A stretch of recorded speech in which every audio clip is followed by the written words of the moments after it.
Nós estamos aqui trazendo uma inovação, né, para o Enampur. Foi uma proposta que foi feita, a gente está trabalhando os podcasts, acho que é importante esses registros. Nós estamos aqui com Benny Sajberg. Benny, é o seguinte, nós estamos tratando dos assuntos que estão sendo discutidos, porque veja bem, a cada 2 anos vem para cá todas as temáticas relacionadas, principalmente ao urbano, né? Então o que se espera, né? Sair daqui revigorado, com novas propostas, novas ideias, não só as novas ideias, mas também essa troca de experiência que um evento desse porte nos oferece, nos possibilita fortalecer as discussões externas. Eu vou aproveitar você aqui em relação aos planos diretores. Você acredita que os planos diretores ainda pode ser um mecanismo para fortalecer a discussão urbana no país? Eu estou dizendo isso até porque há uma certa desilusão. Eu participei de reuniões hoje na parte da manhã falando assim, os planos diretores estão sendo engavetados, como o nosso de Palmas, e nós estamos prestes a uma revisão que deve começar ainda esse ano, mas por interesse também, como havia um interesse de ampliação do perímetro urbano e até aconteceu. Então,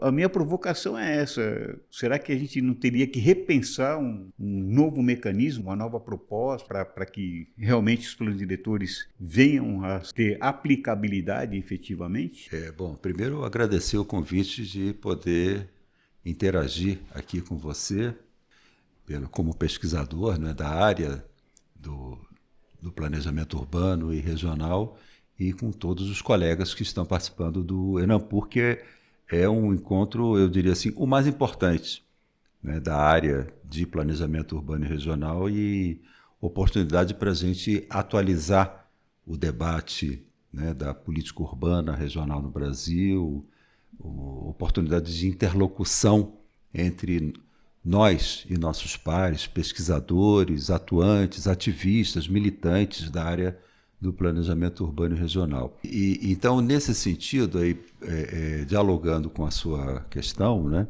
veja, a elaboração de planos diretores, ela responde a um comando que foi estabelecido na Constituição de 88 e na sua regulamentação pelo Estatuto da Cidade, a Lei 10.257, que regulamentou o capítulo de política urbana. E é ali que aparece o termo do plano diretor e a sua obrigatoriedade para municípios acima de 20 mil habitantes, inseridos em regiões metropolitanas, em áreas turísticas, etc. Tem ali as exigências e fazer planos diretores para quê? Para definir a função social da propriedade da cidade, que pela nossa legislação se define no plano diretor quando ele destina as áreas urbanas e rurais para atividades e para segmentos sociais. O que é cumprir a função social da propriedade? É quando a propriedade implementa aquela atividade, aquela função que a ela está destinado no plano diretor. Essa é a definição, digamos, legal do plano diretor, do seu papel, da sua obrigatoriedade, etc. Eu quero deixar claro que, para quem acompanhou a Constituição e depois a regulamentação pelo Estatuto da Cidade, o movimento pela reforma urbana no Brasil nunca reivindicou a obrigatoriedade de elaboração de planos diretores. Surgiu essa solução ao longo da tramitação da Constituição, do capítulo de política urbana e da sua regulamentação pelo Estatuto. Então, não era uma reivindicação do movimento nacional pela reforma urbana a obrigatoriedade, a defesa de planos diretores. No momento em que ele foi estabelecido legalmente como uma obrigatoriedade, pouco a pouco se percebeu que a elaboração do instrumento plano diretor, que no passado sempre foi uma elaboração tecnocrática, eram ou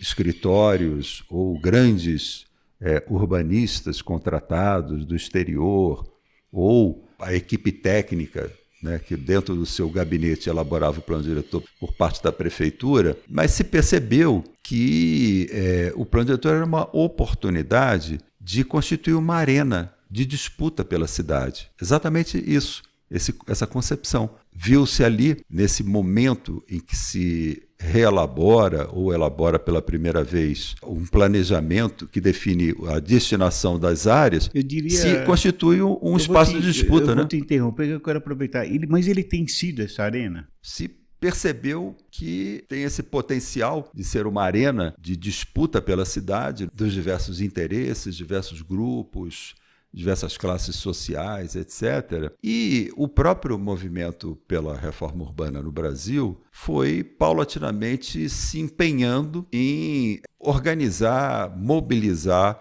os movimentos sociais, os movimentos de luta pela moradia, pelo transporte público, pelo meio ambiente, etc., para que se tornasse a discussão, a elaboração desses planos pelos municípios, se tornasse um espaço de disputa, essa arena de disputa de quem vai ficar com o quê da cidade. Nem sempre se constituiu como tal. Muito embora o Estatuto, a Lei 10.257, defina a obrigatoriedade do processo participativo, posteriormente o Conselho das Cidades estabeleceu uma resolução recomendada que define critérios, diretrizes, parâmetros para o processo participativo, mas é claro que isso depende, eu diria assim, da correlação de forças, dos interesses em jogo e dos atores em jogo em cada cidade, em cada município do Brasil. Ele se constituir mais ou menos como um espaço democrático de debate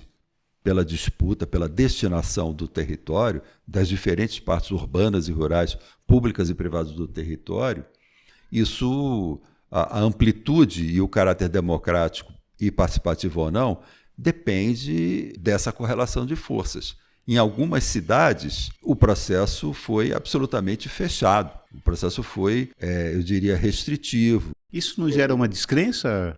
Claro, foi dominado pelos setores que tradicionalmente dominam esse debate, que são os setores do capital imobiliário, os empreendedores imobiliários, aqueles que, inclusive, conhecem e utilizam a linguagem técnica, que geralmente é uma linguagem cifrada de parâmetros urbanísticos, indicadores urbanísticos, etc. É uma linguagem cifrada, quando o que está em jogo é o espaço efetivo da cidade, que eu resumo nessa frase: quem vai ficar com o quê de cada pedaço da cidade. A experiência brasileira, ela é diversificada. Eu diria assim, em boa parte das cidades brasileiras, os processos foram manipulados, foram excludentes, foram monopolizados por interesses, grupos privados e interesses específicos, e às vezes conduzidos de uma forma também tecnocrática e autoritária pelos próprios governos, né, municipais, sobretudo, porque o plano é de esfera municipal, da escala municipal, mas também tivemos experiências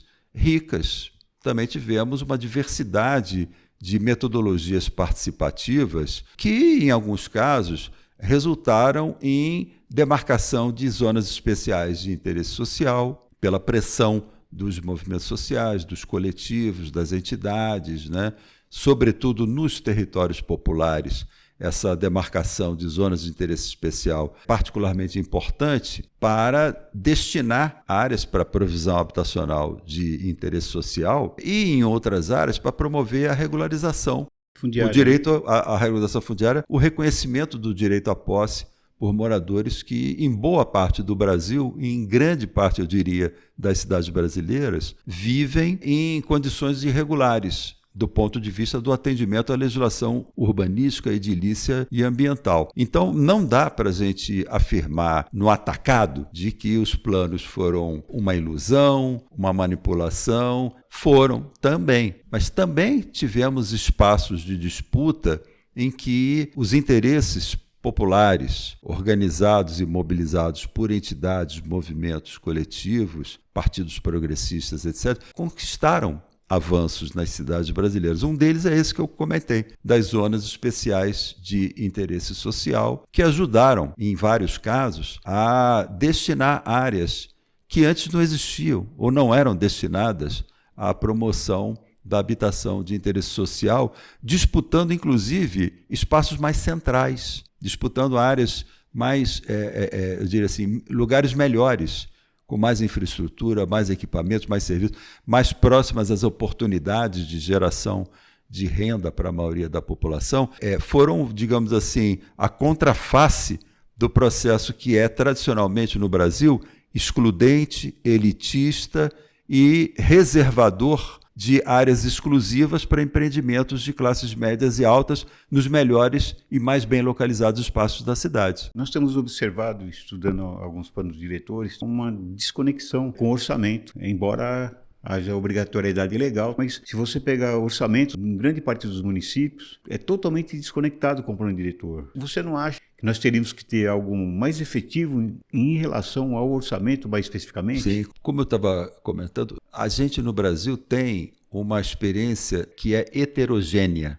na produção desses planos diretores municipais, a depender da safra. Na safra do período do regime militar, planos absolutamente tecnocráticos e autocráticos, autoritários, etc., reservando os espaços melhores para as elites, as classes dominantes e com grande exclusão dos territórios populares e dos benefícios do acesso e do direito à cidade para esses territórios. Nessa fase dos anos 2000 para cá, ou seja, na vigência do Estatuto da Cidade, a heterogeneidade de experiências de elaboração dos planos, em alguns municípios, conseguiu-se avançar, mesmo que às vezes timidamente, em outros um pouco mais ousadamente, em conquistar esses espaços de esperança. Esse é um termo do David Harvey, né? Espaços de cidadania, espaços de reconhecimento de direitos, espaços de inclusão daqueles tradicionalmente excluídos, que são a maioria da população, né?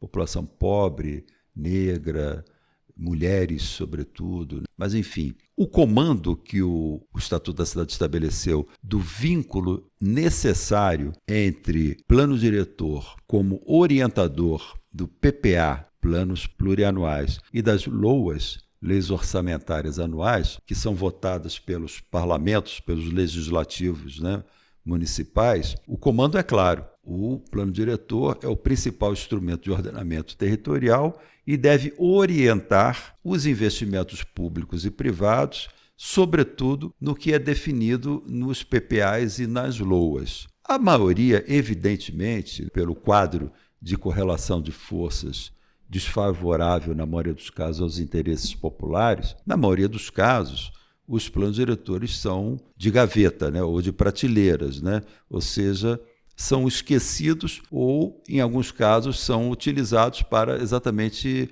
garantir a viabilidade do licenciamento urbanístico de empreendimentos imobiliários. Ou seja, pegar os filões das áreas mais interessantes para os empreendimentos imobiliários, exatamente para garantir esses investimentos. Em alguns casos, inclusive, é até bom que o plano diretor não seja implementado. Tem colegas nossos que falam assim, o plano diretor foi desconhecido, foi desprezado, menosprezado. Às vezes é até bom que seja assim, porque, assim sendo, ele evitou tragédias urbanas maiores, exclusões territoriais maiores para boa parte da população. Mas naqueles casos, naquelas experiências que eu diria assim, bem-sucedidas, no sentido não só da qualidade participativa, mas das conquistas de territórios por parte dos movimentos populares, dos movimentos sociais, dos movimentos de luta pela moradia, por exemplo. Nesses casos, a luta não se extingue, né? Não para no momento em que é aprovado o plano e que é destinada uma área para a provisão de habitação de interesse social, por exemplo. A luta passa também pela vinculação obrigatória dessas decisões e diretrizes do plano diretor incidindo sobre o PPA, incidindo sobre a LOAs e as leis orçamentárias anuais e, portanto, destinando recursos públicos e orientando investimentos privados também, exatamente para a implementação dessas estratégias e desses instrumentos, porque o fundamental do plano diretor não é só a destinação de áreas, é também a definição de instrumentos que viabilizem esses objetivos estratégicos dos planos. Sem instrumentos, difícil chegar lá. Sem as EIs, por exemplo, que é um instrumento importante, sem as outorgas onerosas para fazer a calibragem da cidade, né, do ponto de vista das possibilidades de adensamento, de acordo com a capacidade de suporte das infraestruturas, sem os instrumentos que enfrentam a valorização imobiliária, como o IPTU progressivo no tempo, o parcelamento, edificação, utilização compulsória, né, o PEUC, né, então, e até a desapropriação. Né? Sem esses instrumentos, fica difícil o manejo, né, e a implementação de um planejamento urbano inclusivo, socialmente inclusivo e sustentável. O próprio IPTU progressivo, né, que você colocou a APU, que é o caminho para se chegar ao IPTU progressivo, ele tem poucas aplicações. Eu até exemplifico aqui, Palmas foi uma capital que implementou, mas por um período de 2, 3 anos. Então, veja bem, esses pontos que eu acho que são preocupantes, eu estou falando de uma capital onde tem 6 milhões de metros quadrados no centro da cidade. A cidade é completamente vazia. Palmas hoje com 320 mil habitantes, sim, dentro do plano urbanístico tem 12% de ocupação. E a maioria da população mora fora do plano diretor. Parte. Não sei se é a maioria, mas uma parte expressiva, né, da população palmense. Né? Hoje o plano urbanístico é para 1.200.000 pessoas. O limite de saturação. O grupo 4 de Goiás projeta para 1.200.000 habitantes. E nós temos hoje 320 espalhados no município. E a aplicação do IPTU progressivo, amplio isso para o país como um todo, é ínfimo, né, em relação, e é um mecanismo, e o que a gente observa aí, falando do plano diretor, que a gente tem acompanhado em estudos, que não há, inclusive, conjugação, porque você pode conjugar instrumentos, né, para fortalecer as estratégias, né, de planejamento. É um pouco disso. Como que a gente vai chegar a um resultado aí positivo diante das condições aí? Como você colocou, não é generalizado, mas em grande parte. E aí, como é que fica? Veja, isso não será obtido um êxito na implementação de uma outra ordem urbanística mais justa, não vai ser obtido pelas graças divinas de bons governos, do meu ponto de vista.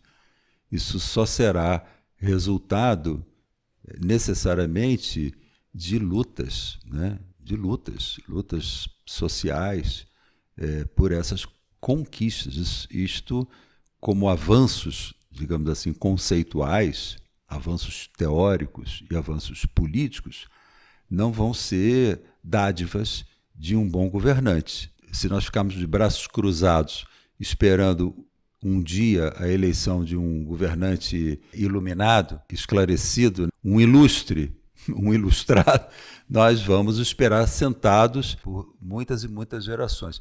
Isto só será obtido por lutas sociais e especialmente lutas das maiorias, que são atualmente excluídas dos benefícios, né, do direito à cidade, até mesmo do benefício de usufruir as infraestruturas, serviços e equipamentos urbanos públicos, comunitários, que são também seletivamente implantados atendendo parcelas da população apenas e não a maioria mais necessitada. Somente com lutas sociais serão alcançados os resultados esperados por uma concepção de uma cidade mais justa, mais democrática, etc. Da nossa parte, como acadêmicos, como pesquisadores e também como ativistas, eu vejo de forma inseparável a minha condição de acadêmico, de pesquisador, professor, da minha condição de ativista, de militante pelos direitos à cidade. Eu não separo de forma absoluta essas duas condições em que eu me reconheço. Eu me identifico como acadêmico, pesquisador, professor e me identifico como ativista e militante pelos direitos da maioria da população, pelo isso que nós chamamos, desde Lefebvre, né, nós chamamos do direito à cidade, né, esse reconhecimento de direitos para as maiorias, não é? Então, o papel que nós temos, eu diria assim, tem muitas dimensões. Uma delas, sem dúvida, é produzir conhecimento crítico. Conhecimento crítico que seja capaz de estimular consciências críticas, seja capaz de formar profissionais que tenham essa massa crítica, esse conhecimento crítico e que, portanto, sejam norteados na sua prática profissional, seja como arquitetos urbanistas, engenheiros, geógrafos, cientistas sociais, advogados, seja em que área de conhecimento for, sejam profissionais que sejam movidos não exclusivamente pelos seus interesses pecuniários individuais, mas sejam movidos também por um ideário de justiça social, de construir uma cidade, uma sociedade, um país e um mundo melhor. E acho que é nosso papel, como formadores dessa massa crítica, mostrar que um outro mundo é possível.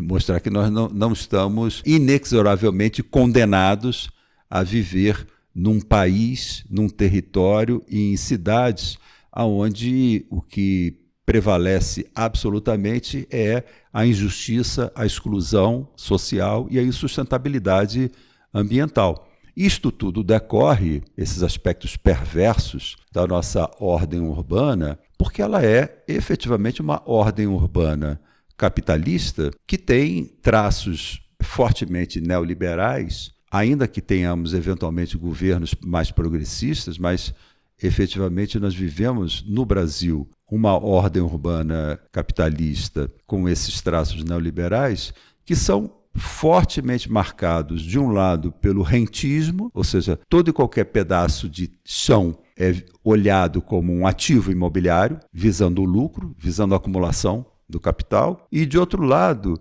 por uma prática extrativista, ou que a gente pode chamar de neo-extrativista, né? O Brasil, historicamente, desde a chegada dos portugueses, depois com o terrível escravismo que nós tivemos, o Brasil, desde colônia e pós-colônia como república, o Brasil sempre foi marcado por uma inserção na divisão mundial do trabalho como um país extrativista, um país onde se extraíam e se extraem riquezas naturais, café, minérios, ouro, prata, etc., da onde e atualmente soja, sim, commodities, sim, commodities as mais diversas, né?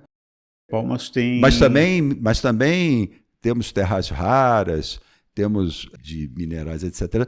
Um país em que sempre teve essa inserção na ordem global, na ordem econômica mundial, à base do extrativismo, à base dessa extração dessas riquezas, da subtração dessas riquezas. Me lembra muito aquela música assim: dormia a nossa pátria-mãe tão distraída, sem perceber que era subtraída, né, em generosas transações, em grandes transações, né? Então, essa ordem urbana brasileira capitalista, com essa característica do rentismo, né, fundiário, imobiliário, e, de outro lado, com esse neo-extrativismo que nós vivemos de uma maneira cada vez mais intensiva, não seria de se esperar que nós tivéssemos um quadro muito diferente do ponto de vista das perversidades que essa ordem urbana estabelece sobre a vida da maioria da população, que são os desfavorecidos, os subjugados, aqueles que não se locupletam com Sim. a acumulação do capital. Né? Não são planos diretores, por mais progressistas que possam ser, e nem menos legislação, por mais progressistas e avançadas que possam ser, que vão, num toque de mágica, plim, transformar.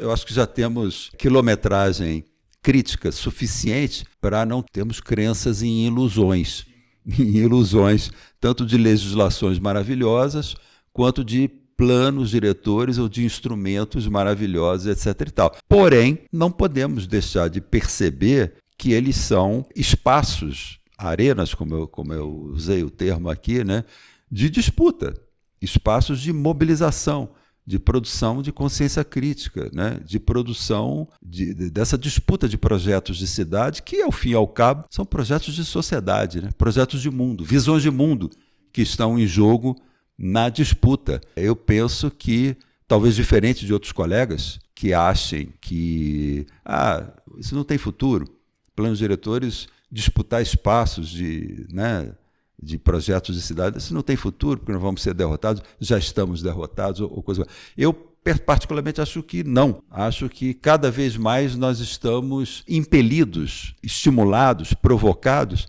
a cada vez mais nos organizarmos, nos mobilizarmos e estarmos firmemente engajados, né, comprometidos com a luta pela transformação dessa ordem urbana injusta, perversa e insustentável que nós vivemos. Sem dúvida. Bom, ficaríamos horas aqui falando sobre as questões urbanas, que é importante, mas aí eu vou pedir para que você deixe a mensagem para o público do Enampur, né, do Cidades de Fato. Inclusive, o próximo encontro e nosso programa que vai ao ar depois do encerramento, e o próximo encontro vai ser em Brasília, né? Então, nos fale um pouco disso, já deixa aí a sua mensagem, a sua mensagem de encerramento aí. Eu vejo que cada vez mais a nossa comunidade ampuriana, pesquisadores do campo do planejamento urbano e regional, um campo por natureza multidisciplinar, interdisciplinar, e daí inclusive a grandeza desse campo, né? A riqueza epistemológica, a riqueza crítica desse campo, porque ele tem essa virtude de beber em várias fontes disciplinares, em várias matrizes teóricas, conceituais, metodológicas para a realização de pesquisas e para a produção de conhecimento, e esse conhecimento crítico, esse conhecimento engajado em mudanças, em transformações, um conhecimento necessariamente insurgente, rebelde por natureza, rebelde, insurgente, né? Inconformista, inconformado. Nós jamais vamos cruzar os braços diante da indignidade do que a gente assiste, né? E também jamais vamos acreditar que isso é uma questão divina e imutável. Ao contrário, ela tem o desafio e ela nos interpela cotidianamente em produzir conhecimento crítico, e conhecimento crítico que alimente a ação transformadora, radical, no sentido de ir na raiz dos fenômenos, dos processos, desvelar, revelar, desnudar aquilo que a realidade não mostra com facilidade. E os nossos instrumentos científicos, o conhecimento científico, os conceitos, as teorias, as metodologias, nos servem como ferramentas para revelar essa realidade e para nela intervir com conhecimento e com ação, conhecimento crítico e ação transformadora. Eu estou muito feliz de estar participando aqui do encontro do Enampur aqui em Curitiba, e nós da Universidade de Brasília, juntamente com colegas de universidades, inclusive do estado de Goiás, né, da PUC, da Federal de Goiás, da Estadual de Goiás, e de várias unidades departamentais e acadêmicas da UNB, a Faculdade de Arquitetura e Urbanismo, Ciência Política, Geografia, Ciências Sociais e outras áreas na UNB, estamos nos candidatando a recepcionar o Enampur 2027. O encontro é bianual, o próximo será em 2027, e nós estamos nos candidatando, estamos apresentando a nossa disposição e disponibilidade de realizar o Enampur 2027 lá em Brasília, recebendo todo esse contingente aí, cada vez mais interessado, cada vez mais produtivo, inclusive. Basta ver a quantidade de trabalhos que estão sendo apresentados nas sessões temáticas, nas sessões livres, nas reuniões de grupos de pesquisa, que é uma das coisas mais interessantes que eu estou acompanhando ultimamente aqui no Enampur, são as reuniões de grupos de pesquisa, momentos e espaços privilegiados de articulação, de interlocução, de articulação de projetos, geração, inclusive, de outros novos projetos de pesquisa. Então, a comunidade está muito animada, muito entusiasmada, um encontro muito rico, muito vivo, muito dinâmico e muito animador para a gente, né? Para a gente que já tem uma trajetória. É maravilhoso para quem está começando, né? Porque é muito estimulante, e também realimentador para nós que já temos aí. Eu, pelo menos, acompanho os encontros da Ampur há aproximadamente quase 40 anos. Então, para mim, é muito realimentador de projetos, de expectativas, de esperanças, né? Me mobiliza muito, me rejuvenesce na vontade de continuar atuando cada vez mais vivamente e intensamente nesse campo. Então, essa é a mensagem que eu deixo aqui de estímulo. Eu gostaria de agradecer a sua disponibilidade de estar conosco. Acho que com a agenda corrida que você está dentro do evento, se dedicar alguns minutos com a gente, acho que de extrema importância aí para que as pessoas também fiquem antenadas aí do que está acontecendo. Novamente, meu muito obrigado. Eu que agradeço. Um grande abraço. Obrigado.